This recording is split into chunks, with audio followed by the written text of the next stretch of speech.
Hey, it's Clay, and this will be a video chart on ticker symbol APRI. We will take a look at the 30-minute time frame.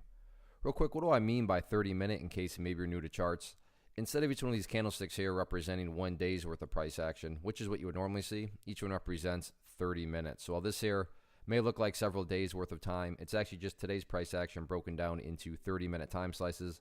I like to do this time frame. I think that's a good job of telling the quote-unquote story of the price, and then makes mapping out levels of support and resistance a bit easier to see. Pretty interesting setup now going into the weekend. I mean, I don't mean to state the obvious. Got hammered with a gap down. But the one thing that, took place was, and this will mean a little bit more to those of you that have, traded before. But if you have, then, it's only a matter of time before I'm sure you've seen one where it gaps down. And then after the gap down, the price does something like this, where it just continues to bleed and bleed and bleed the remainder of the day. And, there really is no sign of letting up in terms of selling pressure. However, that was not the case here. Yeah, the price pulled back a little bit, but then right here, essentially, it just went sideways the rest of the day. Now, don't get me wrong, and I really wish trading was this easy, but just because the price got really beat down and then because it didn't keep on bleeding the entire day but actually went sideways, I'm not sitting here saying, so therefore, this is guaranteed to bounce up to $2 on Monday. I'm not saying that, but does it at least make sense now to question whether or not this thing could potentially, have bottomed out and create some sort of dead cat bounce? Yeah, it's logical. It wouldn't be shocking to see some sort of bounce. But again, don't misconstrue what I'm saying.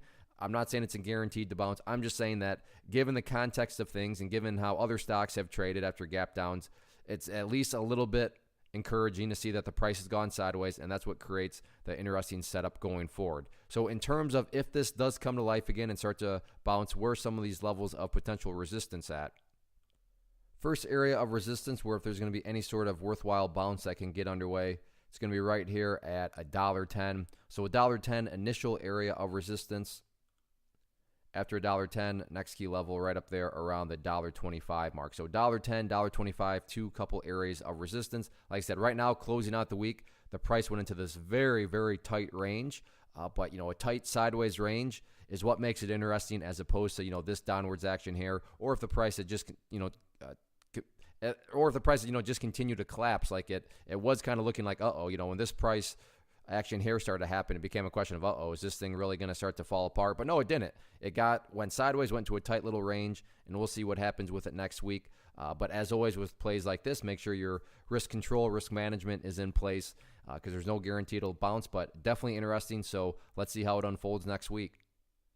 One of the biggest questions I get is, hey Clay, how do you find the stocks that you trade? So what I've done is put together a free resource guide where I talk about the tools that I use to locate stocks that I find interesting and think may have potential. So if that sounds like something that could add value to you as a trader, then click on the image that is up on the screen right now and I will email you the guide. The guide itself is very short and to the point, and best part, it's completely free.